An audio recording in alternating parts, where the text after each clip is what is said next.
मनीष जी मिर्जापुर से। राधा वल्लभ श्री राधा वल्लभ श्री हरिवंश महाराज जी।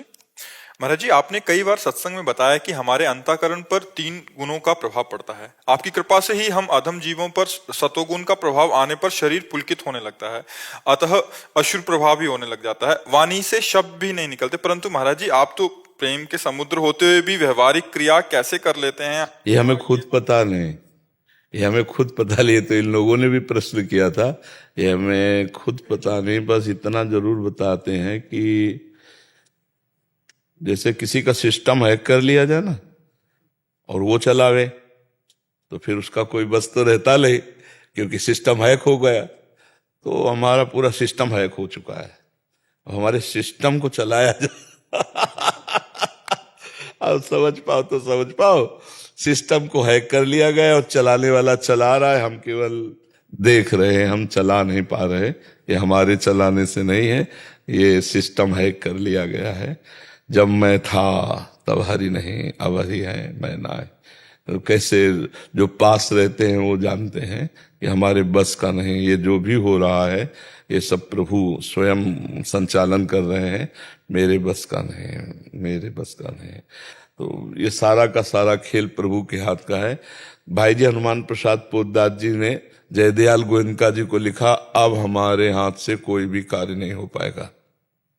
अब मैं गंगा किनारे एक पर्णकुटी छवाकर बस वहां रोना चाहता हूं एकांत में बैठकर प्रिया प्रीतम के लिए। उनका नहीं, संपादन का कार्य भगवान ने आपको दिया है। तो ऐसे हो तो 20-20 घंटे कलम लिए हुए, ऐसे 20-20 घंटे समाधिस्थ रहते कलम लिए हुए। भाई जी महाराज संपादन का कार्य करना है तो फिर आदेश श्याम बंका जी संभाले। तो भाई जी की स्थिति ऐसी, पर भगवान सब कार्य कराते हैं। आचार्य देखो साक्षात प्रेम रूप होते हैं, पर प्रगट में आकर वो सब करते हैं ना, तो वो भगवान कराते हैं। अभी जब तक अहम बचता है तब तक हमें लगता है ऐसा कैसे हो सकता है, और जब भगवान बैठ जाते हैं तो सब कार्य मूकम करोति वाचालम पंगुम लंघयते गिरिम यत् कृपातमहं वंदे परमानंद माधवम। वही सब या रास्य रघुनाथ कर बेगिन जाले कोय, और जो जाने रघुपति कृपा तो सपने मोहन हो। वही बैठ करके संचालन करते हैं हृदय में। अपने बस की तो बात नहीं है, अपने तो बस ऐसे है कि जरा सा हट जाए तो अभी धम्म से गिरे मिले नहीं, वही संभाले, वही पकड़े, वही चला रहे हैं, वही बुला रहे हैं, वही सब कार्य कर रहे हैं। हाँ जी, हम लोग बताते कहते हो कब जब हमारा साधन करते करते अहम समर्पित हो जाए। बंधन का मूल कारण अहंकार है। संस्कृति मूल शूल प्रदनाना शकल शोकदायक अभिमाना। तो देहाभिमान जो जागृत हो चुका, मैं पुरुष हूं, मैं स्त्री हूं, मैं करता हूं, मैं भोगता हूं। भजन करते करते जब दिव्य ज्ञान उत्पन्न होता है तो हम अपने को अलग देखते हैं शरीर से, शरीर में रहते हुए भी शरीर से अलग। और शरीर अलग है ही है। देखो कहे ना, वो जो थे वो तो चले गए, अब शरीर ही रह गया। तो शरीर से अलग है, वो तो अलग चले गए, लेकिन उसको कोई नहीं जानता। अगर जीते जी उसी को जान ले तो वही आत्मस्वरूप में स्थिति है। अब भगवान का खूब भजन करे, दूसरों का उपकार करे, पवित्र भोजन पावे और अधिकतर ब्रह्मचर्य से रहे। क्योंकि इस मार्ग के लिए जो दिमाग की ताकत चाहिए वो हलवा बादाम से नहीं आती, वो ब्रह्मचर्य से आती है। नहीं दिमाग ही नहीं लगेगा। आप लिखो राधा नाम और 1 घंटा उसी पे ऐसे रहो, राधा बिल्कुल हटेगा नहीं। हर समय अंदर राधा चल रहा है, राधा सुन रहे हैं, दिमाग फटने लगेगा, मन भागने लगेगा। अगर ब्रह्मचर्य ठीक नहीं, थोड़ी देर में ऐसे लगेगा ऐसे, और ब्रह्मचर्य ठीक है तो डटे रहोगे। ब्रह्मचर्य शारीरिक बल, आध्यात्मिक बल, बौद्धिक बल, सब बल प्रदान करता है। तो संतानोत्पत्ति के लिए गृहस्थ को उचित आदेश है। विरक्त को या जिनका ब्याह नहीं हुआ उनको तो बहुत संयम से अपने जीवन को भगवान की तरफ बढ़ाना चाहिए। ब्रह्मचर्य बहुत बड़ा वरदान है। इसी ब्रह्मचर्य के नाश में दुनिया डटी हुई है, नहीं डटी हुई, इसी का नाश। Boyfriend, girlfriend, live in relation, ये वो बस ब्रह्मचर्य नाश। जिसके निकालने में इतना सुख, उसको रोकने में कितना सुख होगा तुम सोच भी नहीं सकते। रोक कर देखो, बहादुर हो तो।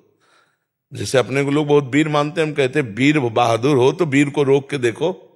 वीर हो तो वीर को रोक के देखो, बहुत कठिन बात है, बहुत कठिन बात। हाँ, संयम में हो जाए तो 10-10, 20-20 वर्ष हो गए, ऐसे ऐसे साधक हैं जिनको स्वप्न दोषी नहीं हुआ, ऐसे ऊर्ध्वरेता। तो फिर तो हम कह रहे हैं कम से कम संयम से चलो। गृहस्थी के लिए एक शिष्य जो सेवा में जाते थे संत के, तो उनका ब्याह हुआ, तो उन्होंने पूछा महाराज जी ब्याह हुआ है तो हम गृहस्थ में कैसे व्यवहार करें, संतों से ही, क्योंकि शास्त्रों तक हमारी पहुंच नहीं।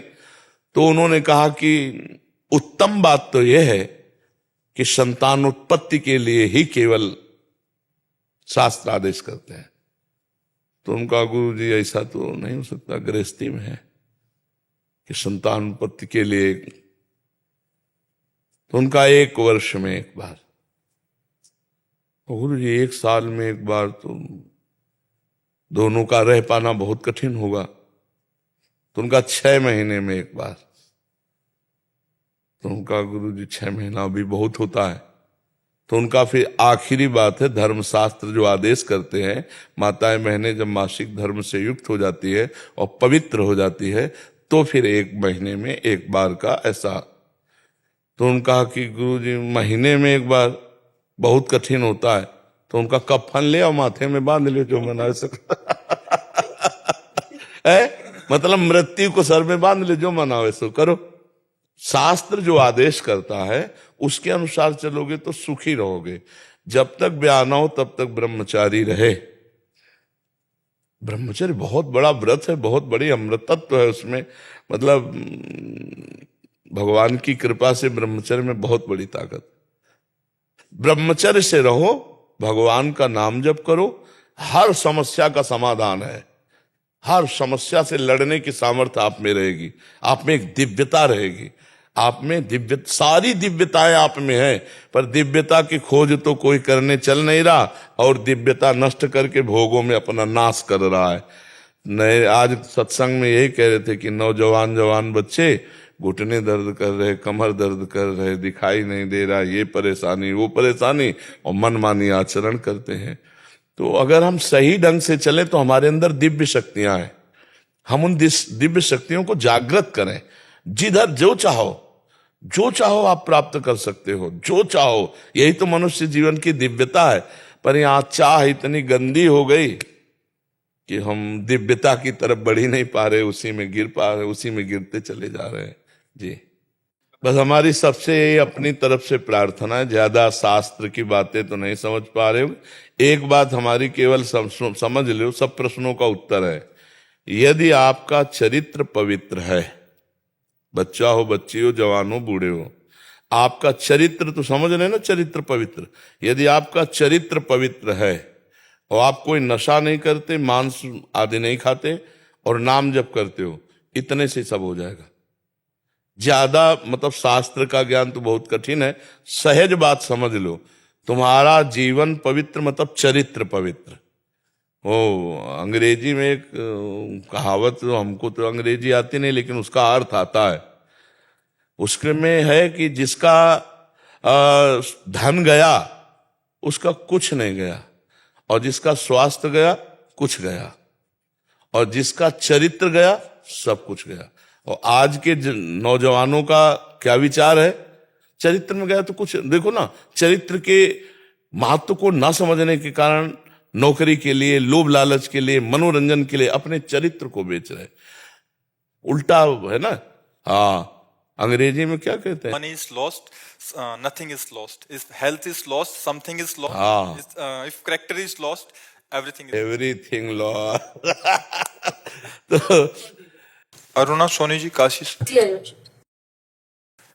राधे राधे महाराज जी। महाराज जी, विषयों में इतना मन फंस गया है कि नाम जप करते पता ही नहीं चलता कि ये कब विषय चिंतन में चला जाता है। महाराज जी, ऐसे में कैसे अपने मन को फिर से जबान से नाम जी है जपी जागहि जोगी, नाम राम नाम मणिदीप धर जी है देहरी द्वार, तुलसी भीतर बाहिरहु जो चाहत उजियार।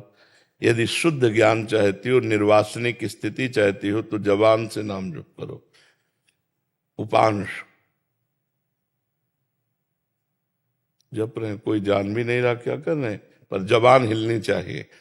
यद जिह्वाग्रे वर्तते नाम तुभ्यम अहो बत स्वपचतो गरियान। यद जिह्वाग्रे वर्तते नाम तो, जिसकी जिह्वा का अग्रभाग हिलता रहता है, नाम उच्चारण राधा राधा राधा राधा, सब ठीक हो जाएगा। अब सोचो कि नाम जप होता तो सिद्धों का है, साधक को करना पड़ता है। अभ्यास, अभ्यास बहुत बड़ी जोर की चीज है। तो अभी असत अभ्यास किया मन ने, इंद्रियों ने, तो जब हम सत अभ्यास में लगना चाहते हैं तो बाधा पहुंचाता है, बार बार वही आता है। अब सत अभ्यास करके असत अभ्यास को नष्ट कर दो तो सत ही बचेगा, फिर वही चलने लगेगा। श्वास नाम, नाम ही श्वासा, नाम श्वास को भेद मिटावे। रोम रोम जब रग रग बोले, तब कुछ स्वाद नाम को पावे। खूब जपो पहले, जैसे गरीब आदमी धन कमाने में लगता है, ऐसे लगो जैसे उसको ओवर टाइम कष्ट नहीं लगता। 2 घंटे कर लिए तो 200 रुपया और मिल जाएगा। ऐसे हम आधा घंटा और नाम जप कर ले, हमारा मन पवित्र होगा, भगवान की कृपा मिलेगी, लोक परलोक सारे सुख हमें प्राप्त हो जाएंगे। यदि भगवान मिल गए तो सब सुख प्राप्त हो जाते हैं। एक भगवान ही है जिनकी चाह करने पर सारी चाहें मिट जाती हैं। एक भगवान ही है जिनको जान लेने पर सब जानकारियां पूर्ण हो जाती हैं। एक भगवान ही है जिनको प्राप्त कर लेने के बाद अब कुछ प्राप्त करना बाकी नहीं रहता। इसलिए नाम जप करो लोभ से, भगवान के नाम में लोभ पैदा करो। आज 10,000 जपा तो आज हम 15,000 जपेंगे, हम आज 16,000 जपेंगे। ऐसे आजकल तो बहुत बढ़िया वो काउंटर चल गया है, तो उसमें पूरा जितना जपो सब, तो उससे लोभ बढ़ता है कि हम और अधिक से अधिक जप करें। अच्छा बताओ, 3 घंटे फिल्म तुम्हारी पसंद की लगी हो, मन जाएगा कहीं? कहीं नहीं जाएगा, 3 घंटे नहीं जाएगा। और माला लेके 30 मिनट बैठ जाओ, उपद्रव मचा देगा, क्योंकि उसका अभ्यास हमने संसार में करवाया है। और जब हम भजन में करवाते हैं तो भजन का जब अभ्यास पकड़ लेता है फिर वो नहीं छोड़ता है। मन का कार्य है पकड़ना, उसको पकड़ा दो। अभी भजन पकड़ा दो, उसको पकड़ में जितनी चीजें पहले वो छोड़ेगा तो गंदी बातें जो हमारे मन में आती है वो छोड़ रहा है, वो निकल रही, और नाम पकड़ रहा है। जब हम नाम जप करते हैं और गंदी बातें आती हैं, संसार की बातें आती हैं, तो वो मन से निकल रही हैं, वो डिलीट हो रही हैं। और खूब नाम जप करो, नाम भर जाए तो वही चलने लगेगा। फिर जागृत स्वप्न सुषुप्ति स्फुरत में राधा पदाजप छटा। स्वामिनी जी का रूप राधा नाम अमृत है, अमृत है। अपना जन्म का जन्म हमने संसार में खो दिया, कुछ हाथ नहीं लगा। थोड़े दिन भजन करके देखो फिर कैसा लगता है। और भजन ऐसे थोड़ी किया जाता है कि आसन में बैठ के, केवल गृहस्थी में ऐसा भजन नहीं होता। सोहनी कर रहे राधा राधा राधा, रसोई बना रहे राधा राधा राधा, कपड़े धो रहे अंदर राधा राधा राधा। शरीर से कर्म करो और मन और जबान से नाम जप करो, ऐसे भजन करो। भगवान अर्जुन जी को कहते हैं मामुनिस्मर युद्ध च, मेरा स्मरण और युद्ध करो। तो अपने अपने कर्तव्य का पालन करते हुए धीरे धीरे अंदर नाम जप करो। क्या परेशानी, कोई पैसा लगता है? भाई किसान हो तो कितने घंटे फावड़ा चलाते हो, व्यापारी हो तो कितने घंटे कहाँ रहते हैं, नौकरी है तो कितने घंटे रहती है। और उस नौकरी में क्या हर समय तुम दिमाग और हर समय शरीर लगाओ? थोड़ा अवसर मिले राधा राधा राधा राधा राधा राधा। और फिर इसके बाद जो मनोरंजन में समय नष्ट करते हो, प्रमाद में समय नष्ट करते हो, वो भजन में दे दो, भगवान की प्राप्ति हो जाएगी। समझ पा रहे हैं आप? पिछले 15-16 सालों से मैं शिव मंत्र का जाप करता हूँ, जो दीक्षा लिया, आपको नहीं जानता था। पिछले साल स्वप्न में हमारे हनुमान जी आए स्वप्न में, और उन्होंने कहा तेरा फाइल क्लियर हो गया। और उसके अगले दिन पहली बार लाइफ में आपका मैंने वीडियो देखा, और उस दिन से देख रहा हूँ। तो मेरा एक क्वेश्चन है कि वो फाइल और आपका एंट्री हमारे जिंदगी में और उस दिन से देखना क्या मतलब? हम तो यही समझते हैं कि जब द्रवै दीन दयालु राघो तो साधु संगति पाइए। जब रघुनाथ जी हनुमान जी कृपा किए विभीषण जी पर ना, रघुनाथ जी कृपा किए तो हनुमान जी को भेजा, और हनुमान जी ने जब कृपा की तो विभीषण जी राम जी के दर्शन पाए, राम जी की शरण में आए। तो हमें लगता है हनुमान जी कृपा करके आपको संत समागम दिए हैं। साधु समागम दिए, और जिसे साधु समागम मिल गई उसकी फाइल क्लियर ही होती है। महत संगस तो दुर्लभ। सविता शर्मा जी मेरठ से। राधे राधे महाराज जी। महाराज जी, मेरी भगवान की पूजा पाठ में रुचि है, करती भी हूँ, लेकिन विचार सकारात्मक होने की जगह नकारात्मक विचार ज्यादा हावी रहते हैं महाराज जी। अभी नाम जप करो, नाम जप। नाम जप से जब तक अंतःकरण पवित्र नहीं होगा तब तक ये लक्षण बने रहेंगे। ये पाप का लक्षण है। नकारात्मक सोच ये ज्यादा बढ़ जाए तो डिप्रेशन में पहुंचा दे, और हर समय जलन पैदा करती रहती है, तो ये पाप का लक्षण है। जिसका हृदय पवित्र होता है उसके विचार पवित्र और सकारात्मक होने लगते हैं। जहां श्री कृष्ण अनुकूलेन प्रतिकूलस्य विसर्जनम सूत तस्मा शास्त्रम प्रमाणम थे, शास्त्र प्रमाणित बात करनी चाहिए। तो जैसे हमारे मन में प्रतिकूल चिंतन आता है, विपरीत भावना आती है, तो ये पाप का लक्षण। हमारा अंतःकरण अभी मलिन है। हमको नाम जप करना चाहिए। नाम जप करे सब ठीक हो जाएगा, सब ठीक हो जाएगा। बड़े से बड़ा डिप्रेशन का बीमार आदमी भी यदि राधा राधा राधा राधा राधा नाम जप करे और फिर देखे ठीक होता है कि नहीं। विश्वास करो, औषधियों में जो सामर्थ्य है वो भगवान की ही दी हुई है। तो वो तो भगवान का नाम है, नाम में तो अपार सामर्थ्य विराजमान है। तो हमारी जो नकारात्मक सोच है हमें दुख देती रहती है। दुख सुख हमारी सोच में है। दो ब्राह्मण बैठे थे, तो एक भगत आया, उसने कहा पंडित जी चलो हमारे यहाँ निमंत्रण। तो दोनों को ले गया, भोजन पवाया, 11-11 रुपया दक्षिणा दी, पैर छुआ। एक प्रसन्न मुद्रा में निकल रहा है और एक नाराज मुद्रा में निकल रहा है। तो एक ने पूछा कि आप प्रसन्न क्यों हैं? बोले इसलिए प्रसन्न हूं कि आज तो भोजन का भी जुगाड़ नहीं था, भोजन भी मिला और 11 रुपया भी मिले, इसलिए मैं प्रसन्न हूं। दूसरे से पूछा आप अप्रसन्न क्यों हैं, नाराज क्यों हैं? बोले सोचा था जजमान बढ़िया है, 51 रुपया देगा, 40 का घाटा हो गया, इसलिए मैं जल रहा हूं। समझ रहे हो? विचार में स्वागत दोनों का एक ही हुआ, लेकिन विचार में अंतर होने से एक सुखी है और एक दुखी है। ये नकारात्मक सोच बड़े से बड़े अनुकूलता में भी दुख ढूंढ लेगी, और सकारात्मक सोच बड़ी से बड़ी प्रतिकूलता में भी सुख ढूंढ लेगी। तो भगवान का भजन करने से बुद्धि पवित्र होती है। ईश भजन सारथी सुजाना, जितना आप भजन करोगे तो बुद्धि रूपी सारथी ये सुजान हो जाएगा। ये सकारात्मक अपने इंद्रिय रूपी घोड़ों को मोड़ेगा। नहीं तो इंद्रियां मन एक गलत चिंतन करा करा करके डिप्रेशन में होता क्या है, नकारात्मक सोच बढ़ जाती है। यार कहीं ऐसा न हो जाए, कहीं ऐसा न हो जाए, कहीं ऐसा न, वो सोचते सोचते इतना नकारात्मक हो जाता है कि वो अपने शरीर की नाश की भी वृत्ति सोच लेता है। इसलिए निगेटिव भावों को रोकने की कोशिश कीजिए विचार के द्वारा, और विचार में जो रोकने की सामर्थ्य आती है वो भजन से आती है। राधा राधा राधा खूब नाम जप कीजिए। जितना पूजा पाठ ये बाहरी है, हमारी बात समझना। सांप की बांबी के ऊपर लाठी चलाओ और सांप अंदर घुसा बैठा, उसमें कोई फर्क पड़ेगा क्या? अंदर जाना चाहिए। तो बाहरी तो हम आरती कर रहे हैं, पूजा कर रहे हैं, और हृदय हमारा अंधकार से युक्त है। कैसे ठीक होगा ये अंधकार, कैसे नष्ट होगा? तो बोले राम नाम मणि दीप धरी, जी दे हरि द्वार, तुलसी भीतर बाहरहु जो चाह उजियार। यदि बाहर भी आनंद जान और अंदर भी आनंद चाहते हो तो जबान पे नाम रख लो, नाम निरंतर नाम जप करो, राम राम हरि हरि कृष्ण कृष्ण राधा राधा, जो नाम प्रिय हो। बिना नाम जप किए ये दुर्गति मन स्वयं करवाता रहता है। देखो मन ही तो है ना, ज्यादा प्रतिकूल चिंतन करा दे तो अपने आप से सूट, आपके हाथ से आपको सूट करवा देगा, आपके हाथ से आपका गला कटवा देगा, आपके हाथ से आपको जहर खवा देगा, आपके हाथ से अपने फांसी लगवा देगा। आप घटनाएं सुनते हैं ना। देखो ये मनुष्य जीवन दुख भोगने के लिए नहीं मिला है, ये परम सुख भोगने के लिए मिला है। जिसे तुम यहां सुख समझते हो वो सुख नहीं, वो दुख ही है।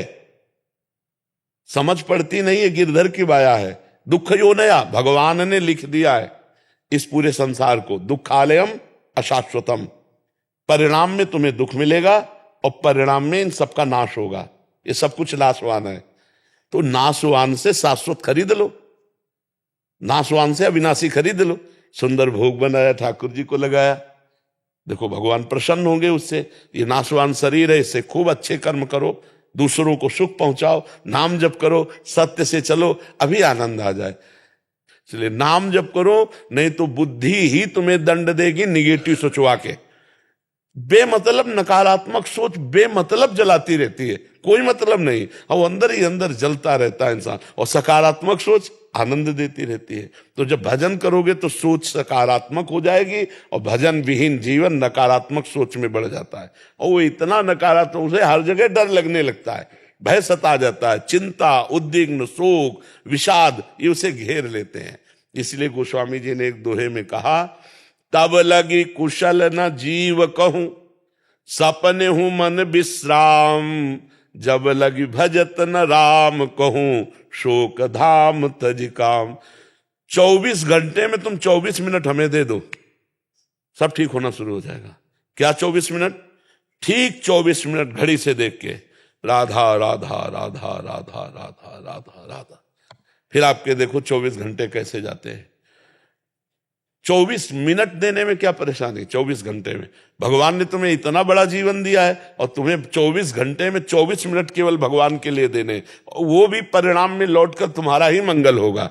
24 मिनट एकांत में बैठकर भगवान को सामने मानकर नाम जप करो, और लिखते जाओ राधा राधा। 24 मिनट इतनी मेहनत करो, फिर इसके बाद तुम देख लेना, तुम्हारी सोच बदल जाएगी, तुम्हारा जीवन बदल जाएगा। तो इसलिए चिंतन ठीक करना है तो भगवान का भजन करो जी। अनीता राजकुमार जी। जय जय राधे श्याम। जय जय राधेश्याम महाराज जी। महाराज जी, मैं गर्भवती हूँ, नाम जप, महामंत्र और आपका एकांतिक वार्तालाप कृपा से रोज सुनती हूँ। कार्य की व्यस्तता के कारण भागवतिक ग्रंथ जैसे गीता जी, भागवत जी आदि नहीं पढ़ पाती। क्या मेरी संतान भागवतिक गुणों वाली हो सकती है? कहा नहीं जा सकता।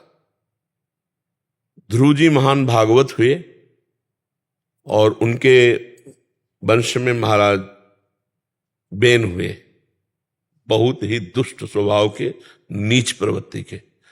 बस ऐसे ही ध्रुव से उनके जो पुत्र हुए, फिर उनके बस ऐसे मतलब 2-3 पीढ़ी महाराज अंग के पुत्र बेन, स्मृति आ गई।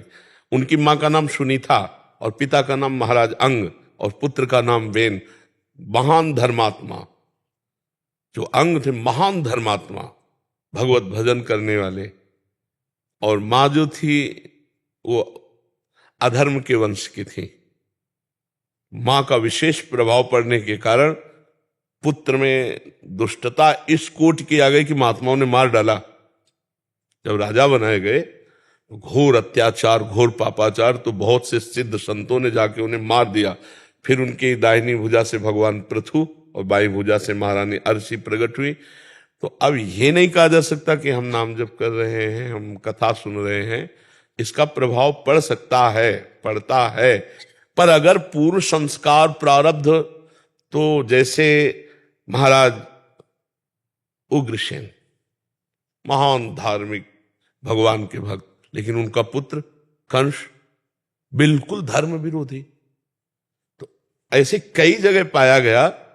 अब जैसे उल्टा पाया गया, हिरण्यकश्यप महान धर्म विरोधी, प्रहलाद जी मां भागवत, पुत्र पैदा हो रहा मां भागवत।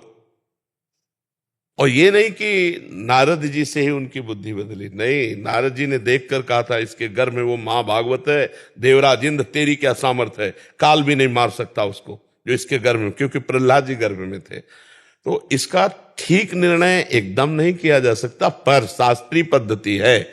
यदि गर्भस्थ शिशु की जो माँ है उसको संस्कार देना चाहे तो पवित्र भोजन, नाम जप, और जैसे आप धाम आई हैं तो इसका संस्कार उसके ऊपर पड़ेगा, वो भागवत बन सकता है। पर अगर कहीं पूर्व का ऐसा संस्कार है तो फिर नहीं बदला जा सकता, क्योंकि महाभागवतों के भी कई ऐसी संतानें हुई जो ऐसा। तो इसलिए हम प्रयास करें, फल भगवान पर छोड़ दें। कर्मण्येवाधिकारस्ते मा फलेषु कदाचन।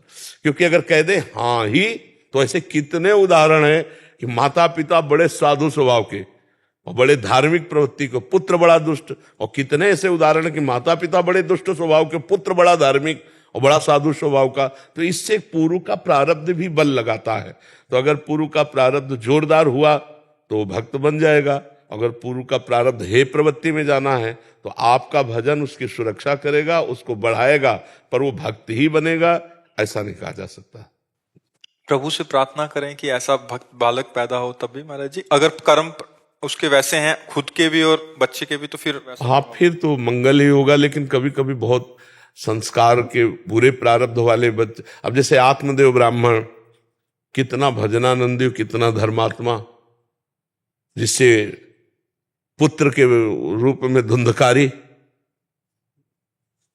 संबंध से ही तो आया, उनकी बहन का लड़का उसने गोद में लिया उस संबंध से। तो धर्मात्मा पुरुष ने क्या धर्म की कमी रखी थी, लेकिन संस्कार होते हैं, कर्म भोग भोगना होता है। तो अगर अच्छे कर्म भोग भोगने तो अच्छा पुत्र पैदा हो गया, देख देख के आनंद होता है, उसके कर्म सुनकर आनंद होता है। और ऐसे पुत्र पैदा हो जाते हैं कि उनके कर्म सुन करके दुख होता है और वो माता पिता को अपने यौवन अवस्था में कष्ट भी देते हैं। बहुत मारा आत्मदेव ब्राह्मण को, और माँ को इतना मारा कि वो तो कुएं में गिर के मर गई। भागवत में कथा है, पढ़ के देखो। तो ये थोड़ा पर्दा लगा हुआ है, इसको फाइनल में नहीं कहा जा सकता कि हाँ, ऐसा नहीं कहा जा सकता। एक वृद्ध माता जी मिले थे, वो कह रहे थे कि घर वालों ने भगा दिया बेटा बेटी ने, तो अभी कृपा ये हुई कि वृंदावन वास मिल गया। उनके ऐसे तिरस्कृत करने पे शायद ऐसे फंसी रह जाती, तो कोई कोई संयोग बनता है कैसा भी महाराज जी। हाँ, और इसमें भी जैसे अपने प्रारब्ध मान लो इनके हैं भोग के अच्छे, तो सात्विक और ऐसा पुत्र, और अगर इनको भोग भोगना है तो वो फिर क्रूर स्वभाव का प्रकट हो सकता है। ये सब करने पर भी मतलब इस पर फाइनल नहीं किया जा सकता, क्योंकि पूर्व प्रारब्ध उस जीव का क्या है, कौन आया इस गर्भ में, इसका हमें तो पता नहीं ना। ये भगवान जानते कि कौन आया है गर्भ में, और वो किस कोटि का है, किस कैसा प्रारब्ध, ये पर्दे में रहता है, ये तो भगवान ही जानते हैं। राधे जी, न्यू दिल्ली से। श्री हरिवंश महाराज जी, आपके चरणों में कोटि कोटि दंडवत प्रणाम। गुरुदेव, त्यागी कैसे बने? प्रभु प्राप्ति के मार्ग में हमें कई वस्तुओं का त्याग करना पड़ता है, जो चीजें त्याज्य हैं। इसका प्रश्न है। त्यागी का मतलब बच्चा कपड़ा उतार लेना या कपड़ा बदल देना या स्थान परिवर्तन कर देना, उसे त्यागी नहीं कहते। त्यागात शांति निरंतरम, त्याग से तत्काल शांति मिलती। क्या त्याग से? इंद्रियों के अधर्म युक्त भोगों का त्याग। इंद्रियों के भोगों का भी त्याग नहीं कर सकते, क्योंकि अगर भोगों का त्याग कर देंगे तो शरीर ही नहीं चलेगा। जल भी, भोजन भी, जो आवश्यक औषधि है, जो आवश्यक पेय पदार्थ है, आवश्यक खाद्य पदार्थ है, अधर्म युक्त विषयों का त्याग। जैसे रोटी दाल से काम चल सकता है, हम मनुष्य, हमें मांस अंडा नहीं खाना चाहिए, क्योंकि वो हमारे लिए निषेध है, मनुष्य के लिए निषेध है। ये हिंसक पशुओं का भोजन है। बिल्ली कबूतर को खाती है, उसको कोई पाप थोड़ी लगता है। सिंह बलात् पशुओं को जबरदस्ती गाय भैंस को मार कर खाता है, उसको कोई पाप थोड़ी लगता है, उसका विषय है। लेकिन हम मनुष्य हैं, यदि हम ऐसा करते हैं तो घोर पाप है। जो अपनी जबान के स्वाद के लिए, शरीर पोषण के लिए किसी भी जीव की हत्या करता है, वो बहुत पाप है। तो हमको त्याग क्या करना, ये बात समझना। ये नहीं कि भोजन त्याग दें, भोजन त्यागोगे तो भूख का चिंतन होगा, भगवान का थोड़ी चिंतन होगा। क्षुद्र व्याधि चिकित्सताम अन्नम औषधम, अन्न रूपी औषध से क्षुधा रूपी व्याधि की चिकित्सा कर ले। प्यास लगे पानी पियो, शराब नहीं। इधर उधर के गंदे पेय पदार्थ पीने से बुद्धि भ्रष्ट हो जाती है। हमको जो त्यागना वो समझना है। गृहस्थ है, हमारा ब्याह हो गया तो हम अपनी पत्नी से अनुराग करेंगे, दूसरी माताओं बहनों की, विश्व के किसी की भी तरफ काम दृष्टि से नहीं देखेंगे, वो पक्का त्यागी माना जाएगा। हमें धन चाहिए तो हम मेहनत से और धर्म से जो वास्तविक सत्य की कमाई है वही स्वीकार करेंगे, इसके अलावा नहीं। बढ़िया त्यागी पुरुष है वो। गृहस्थ में रहता हुआ वो धर्मयुक्त त्याग किए हुए भगवान को प्राप्त होता है। अम्बरीश जी चक्रवर्ती सम्राट, महान भक्त है भगवान के, कई रानियां हैं, चक्रवर्ती सम्राट तो सब वैभव है, लेकिन सब कुछ भगवान का। नाथ सकल संपदा तुम्हारी, मैं सेवक समेत सब। बढ़िया त्याग है ये। समझ, हम हमारी बात समझ रहे ना, ये त्याग का स्वरूप है। जो बाहरी जैसे एक जगह हम गए, उस समय विरक्त भाव से भ्रमण में थे, तो एक परमहंस जी आए तो जमीन पे बैठे, तो हमने कहा तखत पे बैठ जाओ। बोले तुम्हारा, हमसे कहा तुम्हारा आश्रम है?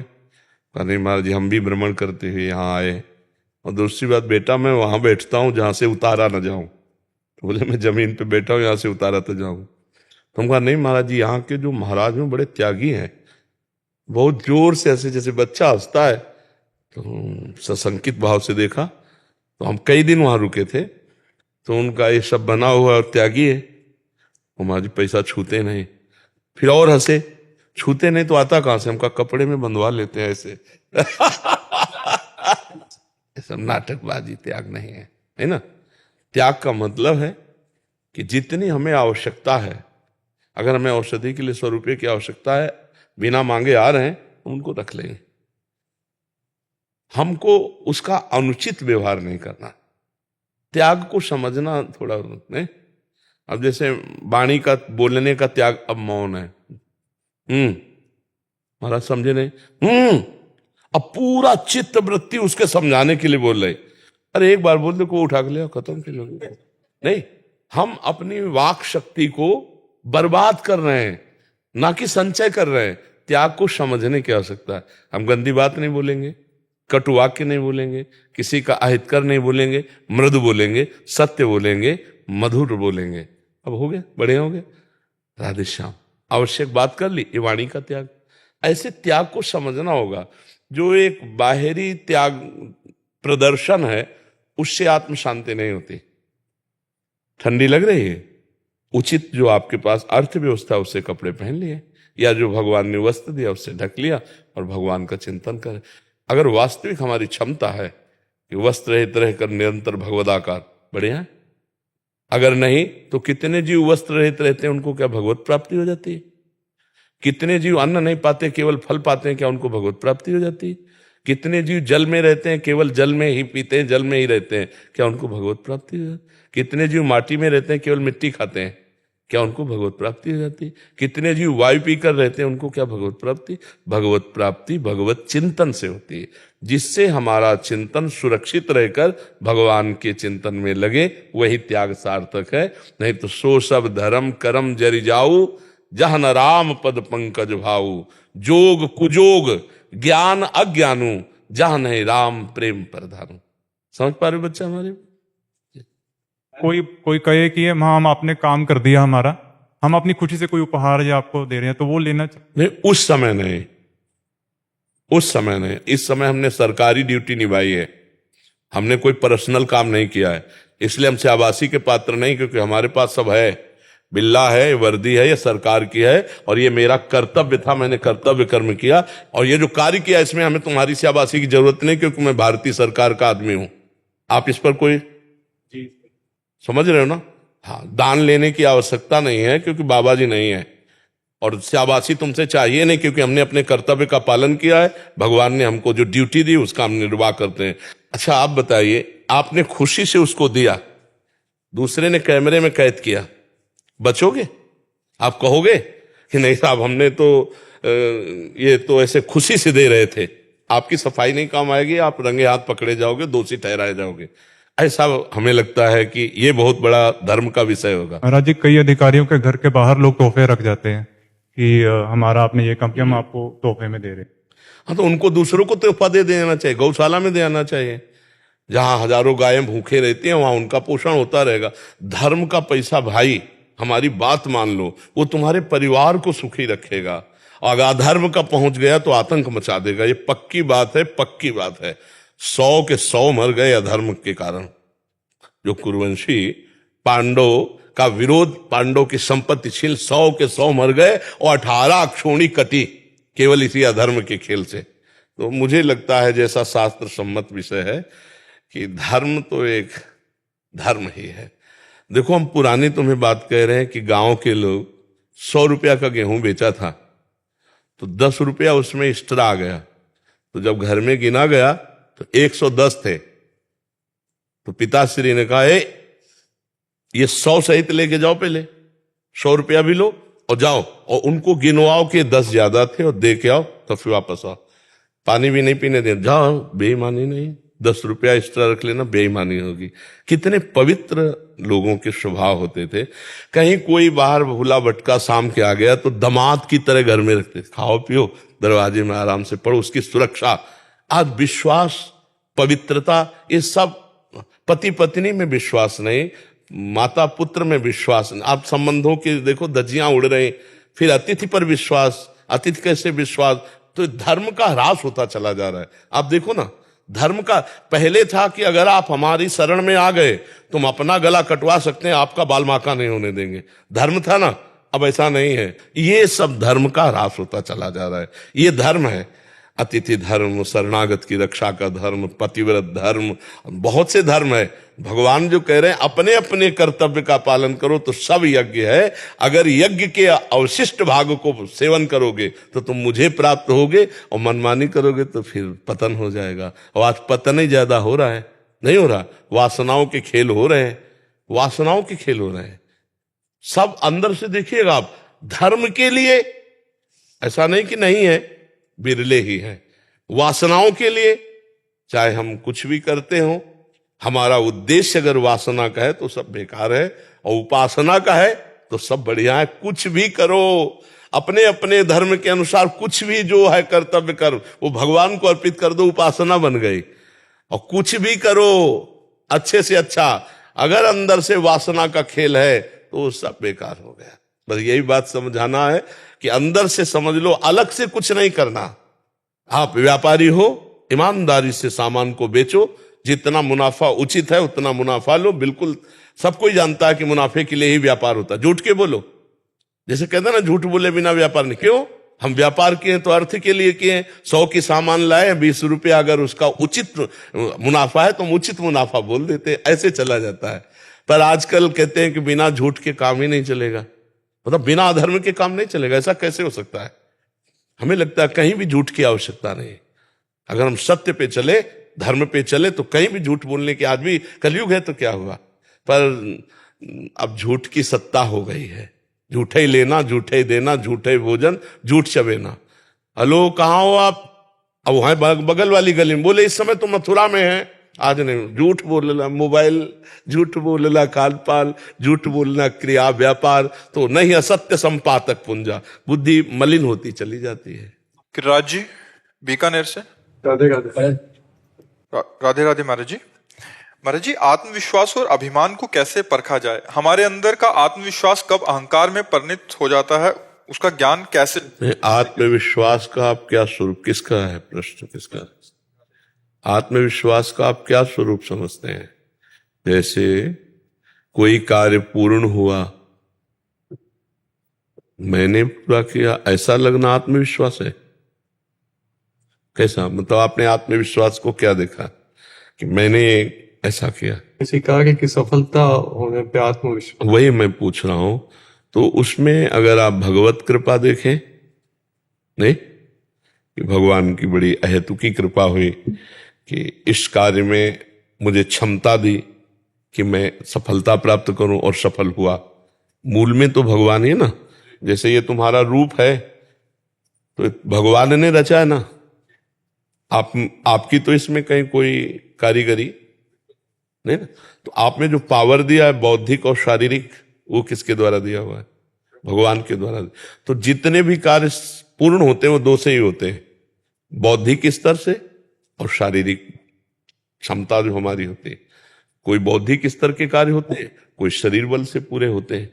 तो दोनों बल भगवान के द्वारा ही दिए हैं ना। तो हम अहंकार के लिए रास्ता ही नहीं रखते हैं। भगवान ने हमें ऐसा बल दिया और भगवान की कृपा से सफलता प्राप्त हुई।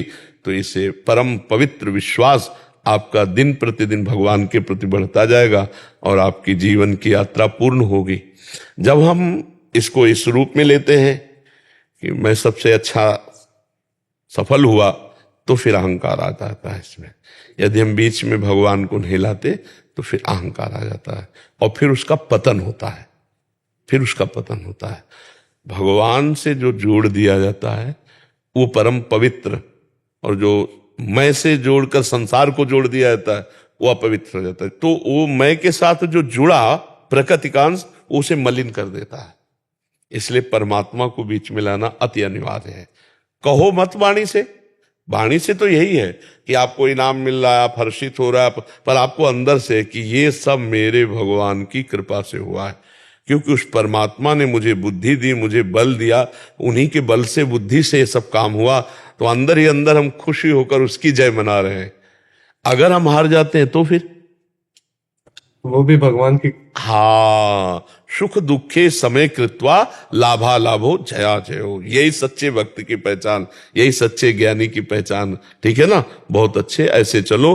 अहंकार के लिए कोई जगह मत रखो। अहंकार उसे कहते हैं सफलता पर स्वयं को रखना, सफलता पर स्वयं को रखना उसे अहंकार कहते हैं। कुछ भी अगर कहीं भी मैंने इतने खिताब प्राप्त किए, मैंने, अभी उसका अहंकार बढ़ रहा है। और भगवान की कृपा से ऐसा ऐसा ऐसा सब ये सहज स्वभाव में है। अंदर से भगवान की बात रखे जरूर। अगर भगवान की बात नहीं रखेगा तो फिर वो अहंकार आ जाएगा और वो फिर गलत करवाएगा। अब जैसे बड़े बड़े उसमें हर्षित हुए जीत कर, तो फिर शराब है, ये बेविचार है, ऐसे बढ़ता चला जाता है और वो गिर जाते हैं, वो पतित हो जाते हैं। तो विजय तो वही है कि माया पर विजय प्राप्त की जाए, इंद्रियों पर विजय प्राप्त की जाए। क्यों?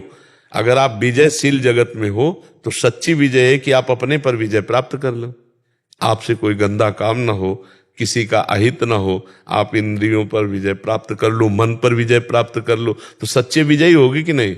अब दूसरी जगह तो विजय प्राप्ति के खुद गुलाम बने हुए इंद्रियों के, मन के, जैसा चाहे वैसा गंदा करवा ले। तो मुझे लगता है कि भगवान से विमुख होने के कारण सफलता भी अंत में असफलता का रूप ले लेती है, और भगवान को सम्मुख रखे तो असफलता भी सफलता का रूप ले लेगी।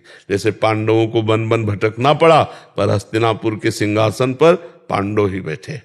तो इसलिए धर्म से चलो और अहंकार के लिए जगह मत रखो, उसे भगवान को समर्पित करके कि भगवान के। और सच्ची बात बच्चा है, आप मान लो बहुत बुद्धिमान भी हो सकते थे, आप पागल भी हो सकते थे, भगवान ने आपको इतनी क्षमता दी है तो उसी क्षमता से तो आप विजय प्राप्त कर रहे हो।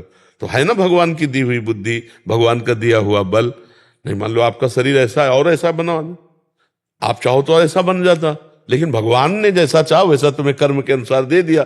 अब इससे सफलता और असफलता ये दोनों, तो दोनों में हम समान भाव रखकर चलेंगे तो हमें भगवत प्राप्ति हो जाएगी, हम दिव्य हो जाएंगे। अपने अंदर बहुत शक्तियां हैं अध्यात्म की, उनको जागृत करने की जरूरत है। तो अगर भगवान को लेके चलोगे तो शक्तियां जागृत होगी, और अहंकार को लेके चलोगे तो जो शक्ति मिली है वो भी छीन होती चली जाएगी, नष्ट होती चली जाएगी। दिव्य नाम दास जी, अमेरिका से। राधा श्री हरि। गुरुदेव, आपके चरणों में कोटि कोटि प्रणाम। गुरुदेव, मैं अपने जीवन में ऐसा क्या करूं कि काया वाचा मनसा से किसी भी समय स्थान परिस्थिति में किसी भी जीव के प्रति कोई भी अपराध ना बने? भगवान की शरण में हो जाओ। जब जीव भगवान की शरण में हो जाता है तो शरणागति का रंग चढ़ता है। जब रंग चढ़ता है तो सब में भगवान नजर आते हैं। जड़ चेतन जग जीव जत सकल राम में जान। सो अनन्य गति जाके असमति न टरे हनुमंत, मैं सेवक सचराचर रूप स्वामी भगवंत। फिर हम अपने स्वामी को कटुवचन कैसे बोल सकते हैं? फिर अपने स्वामी को शरीर से कैसे दुख पहुंचा सकते हैं? फिर अपने स्वामी के प्रति मन से कैसे उल्टा सोच सकते हैं? तो पहले हम मन वचन कर्म से भगवान की शरण में हो, भगवान का चिंतन करें और सब में भगवान की भावना करें। अगर सब में भगवान की भावना करेंगे तो ये बात हो सकती जो आप प्रश्न किए, अन्यथा ये नहीं हो सकती। अनुकूलता में चलेगा, लेकिन जब सामने गाली देता होगा, कोई प्रतिकूलता करेगा, तब हमारे मन वचन कर्म से उसका अमंगल ना सोचे। ये केवल शरणागत भक्त का हृदय होता है, क्योंकि भक्त का जो हृदय होता है वो करत जे अनुशहन निंदक तीनों पे अनुग्रह कियो। जो उसको मार रहे हैं, जो उसको गाली दे रहे हैं, उसका भी वो मंगल कर रहे हैं। ठाकुर हरिदास जी को 22 बाजारों में कोड़ों से मार मार कर खाल खींच दी, और जब जल्लादों ने कहा हरि बोल करता है तो मुस्कुरा दिए कि अब तुम्हारा भी कल्याण हो जाएगा, क्योंकि तुमने भी 2 बार हरि हरि ऐसा उच्चारण किया। मतलब मारने वालों के लिए भी कल्याण की इच्छा होना, ये केवल भगवान के शरणागत में हो सकता है। जो निंदा करते हैं, जो अपमान करते हैं, जो पीड़ा पहुंचाते हैं, उनका भी कभी किसी काल में अमंगल ना हो। चरणदास जी नाम के एक महात्मा हुए, उन्होंने कहा साधु निंदक मित्र हमारा, जो हमारी निंदा करे, जो हमारा अपमान करे, वो स्वस्थ रहे, निरोग रहे और कभी भी उसका अमंगल न हो और भगवान उस पर कृपा करे। ये हृदय केवल भक्त का हो सकता है। नहीं तो अगर एक कोई गाली दे तो दो गाली देने की इच्छा आ जाएगी, नहीं आ जाएगी? तो ये भाव केवल भगवान के शरणागत में होता है, दूसरों में नहीं होता।